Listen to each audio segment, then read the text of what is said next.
Hey, it's Vicky, and today I'm here to talk about some books that I'm planning to read in February, so let's just dive in.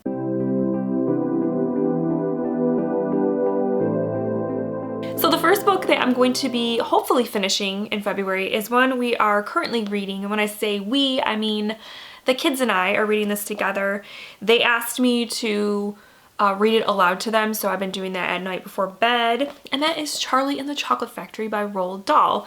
This is one that Leia got as a gift in like a Roald Dahl gift box. It had a bunch of Roald Dahl books, and this is one that she asked if I could read it out loud, and of course I obliged because I have actually never read this story either, although I'm very familiar with it because I've seen the movie Willy Wonka and the Chocolate Factory like a million times. It's fun. We're only about 30 pages in, but I'm sure we will finish it this month. For those of you that don't know what this book is about, it's about a little boy named Charlie who lives a very impoverished life with his family, and then he wins a golden ticket to be able to visit the factory of the ever elusive, secretive Willy Wonka. So it's a fun book. We are enjoying it, and we will most likely finish it in February.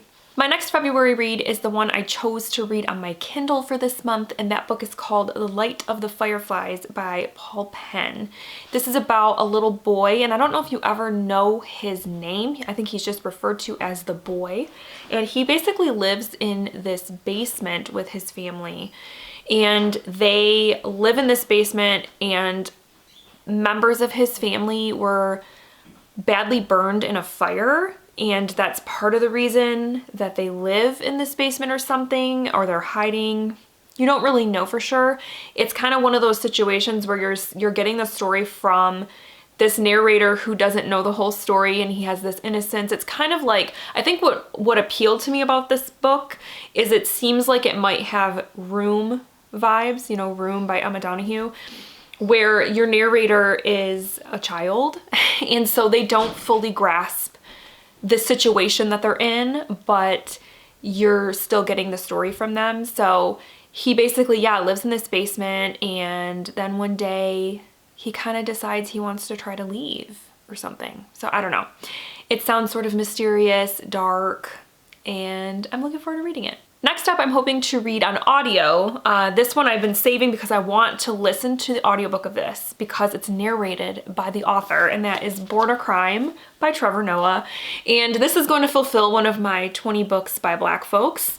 And yeah, this one is Trevor Noah's memoir about growing up in South Africa, and I'm a huge Trevor Noah fan. I am actually very sad that he is no longer on The Daily Show. I really enjoy him. He's so funny, for one, and also just so insightful, so intelligent, just so charming, everything. I love everything about Trevor Noah, so I'm really looking forward to hearing his backstory. My next book, if you guys watched my book haul revisit that I just did, I picked this book from that book haul revisit, and that is Bonk by Mary Roach. This is a nonfiction book, excuse me, a nonfiction book about sex and sort of the science of sex, I'm assuming, because that's kind of the way that Mary Roach seems to approach her books, is she picks a topic and then she sort of gets all into the science of it all. So that's what this book is about.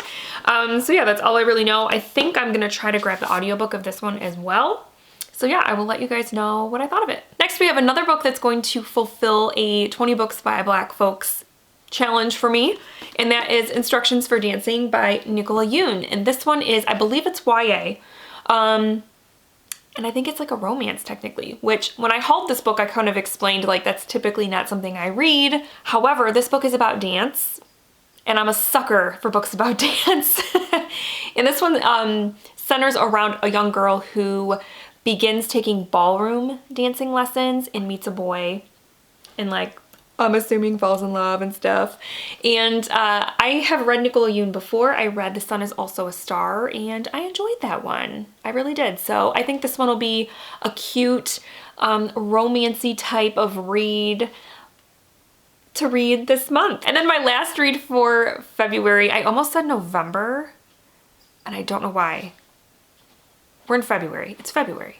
My last read for February is an anticipated release that I went and bought the day it came out, and it's going to fulfill one of the books in the freezer reading challenges for me, which is a 2023 horror release, and that is How to Sell a Haunted House by Grady Hendrix. I'm so excited for this book. I love Grady Hendrix. His books always entertain me. I've enjoyed every book of his I've read, and this one is about, if you couldn't tell by the title, a haunted house. It deals with a set of siblings who have to go back to their childhood home after their parents die, and they are sort of estranged, but they get together because they decide that for financial reasons they are going to sell the home that their parents were living in because they need the money.